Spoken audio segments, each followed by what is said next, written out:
How's everybody doing today? So part of manifestation and spiritual journeys in general, in order for you to stop having regret or guilt or anxiety, it helps if you live in the present. And when you live in the present and keep your consciousness on the present moment, you're like living in the correct reality. It's really hard to explain, but even Yoda in Star Wars said, "Be present and but be mindful of the future." So when you want to manifest, you're just living you're actually living in the moment, because you're not worried about the stuff that you want to manifest, because you know it's already happened. It's there.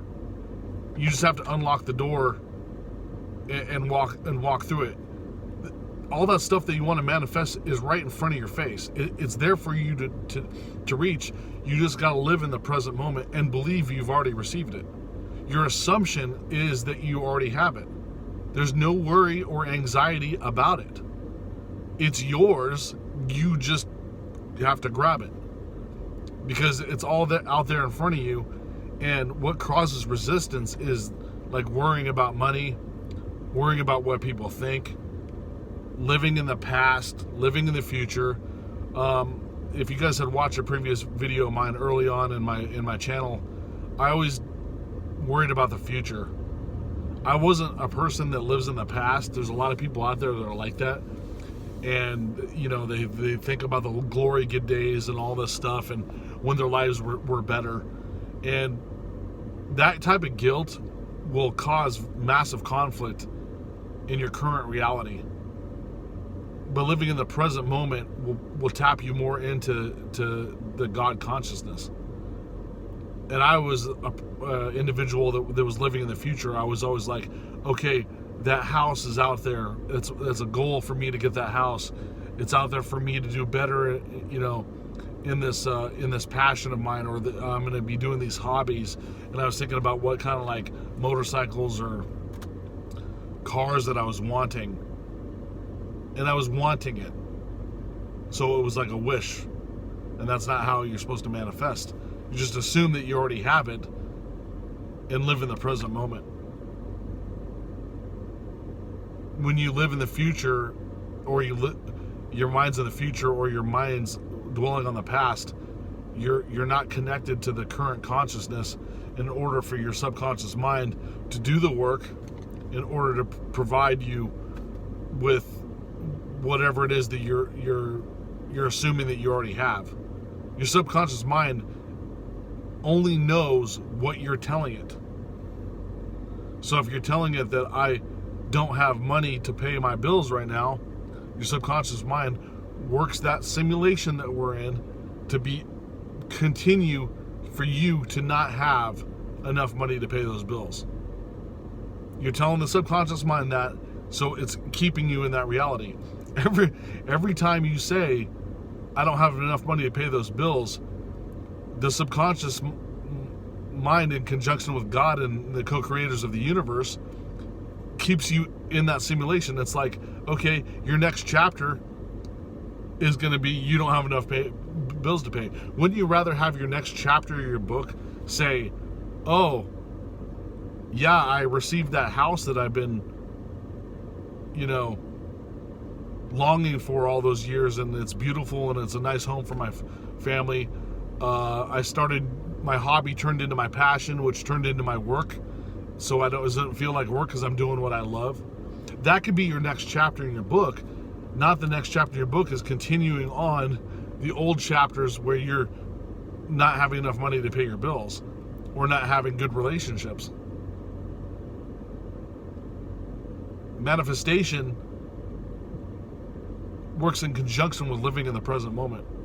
And I know that's difficult and takes a lot of time and effort into bringing your mind back into the present reality. What's going on right now? Right now, your mind is creating, and you want to create what it is that you desire right now. Not focus on the future, not focus on the past. The stuff that you want is not in the future. You have it right now. You have access to it. You just have to grab it.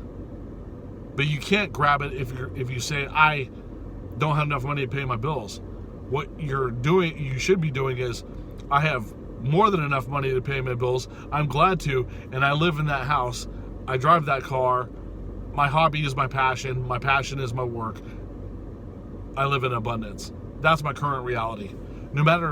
And when you're saying this, no matter what conditions you're in, you could be homeless on the street in a cardboard box, and you're imagining and assuming that you're living an abundant life, and not thinking it's in the future and not thinking it was in the past.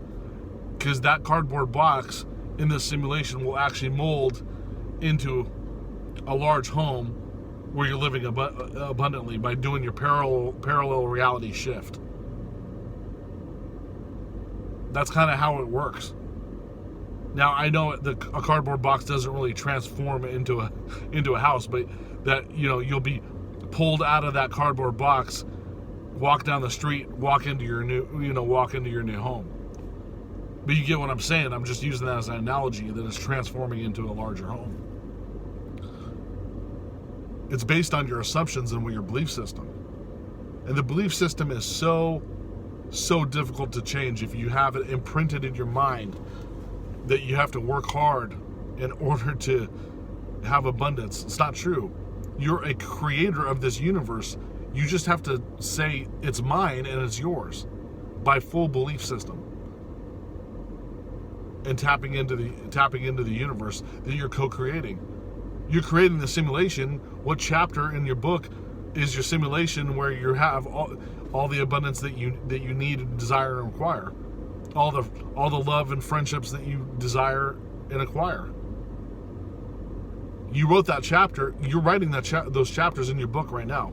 You're a producer in this movie right now. What scene are you creating for yourself? Now, if you don't have a really great imagination and you can't picture on like how to make a movie or whatever, because some people are like that, or you don't know how to write a chapter in a book, close your eyes and think about what your life would be like if you had everything that you wanted.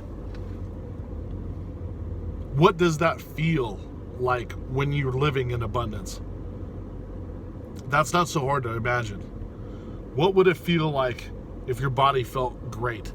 What would it feel like if you were in great shape and not breathing hard, getting out of bed, or tired all the time? What would it feel like being able to go to the grocery store or a restaurant and buying whatever food you deliciously want at that moment? What would that feel like to you? What does that steak dinner taste like compared to the cup of noodles? What does it feel like to drive a car that starts every day and runs fantastic instead of one that you're working on every other day because it keeps breaking down? What does that feel like to you? What does it feel like to put your kids into sports and go to those sports games and watch them develop and grow and have fun playing sports or whatever activities they like doing, whether it be dance or music, whatever it is? What does that feel like to you?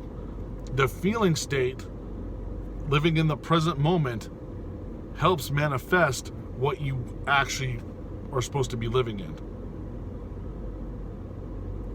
Now you said, Brandon, don't worry about your feelings and anxiety and your fears and stuff like that. Don't feel that and that. You told me that before.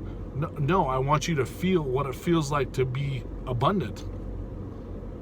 That puts the subconscious mind in the creation of your abundance. When you felt pain and anxiety, fear and anger before, that's a feeling state, but your feeling state should be focused on what feeling state do you want to be in. That's the one you should be in right now. Imagine yourself in that feeling state right now, no matter what conditions your life is in currently. If you're depressed, sad, whatever, imagine what it feels like to feel optimistic, abundant, positive. The feeling state will help shift you into that parallel reality. It's like a leap. It's like a giant leap over that'll shift you into it by changing your feeling states. Because your feeling states are in conjunction with your belief system. So if you guys have any questions on that, type in the comments below. Write me at realitysimulator@gmail.com. As always, I greatly appreciate you guys watching my videos. There's more to come. If you haven't seen the ones before this one, please go back, because like I said, it's a step-by-step program that I've been doing for the past over 100 videos on how to get to the point where I am now talking about what it is that I'm talking about, so you can practice those skills and those techniques. And also write down your feeling states. What do you feel right now? And then write down how you would feel if you didn't have whatever it is that's creating that problem right now. Take notes. See how you're feeling. See how you feel after you meditate. See how you feel before you meditate. See how you feel before you work out. Write down what you feel like after you work out. Do that stuff, it helps. But anyways, you guys have a great day, and I'll see you in the next video.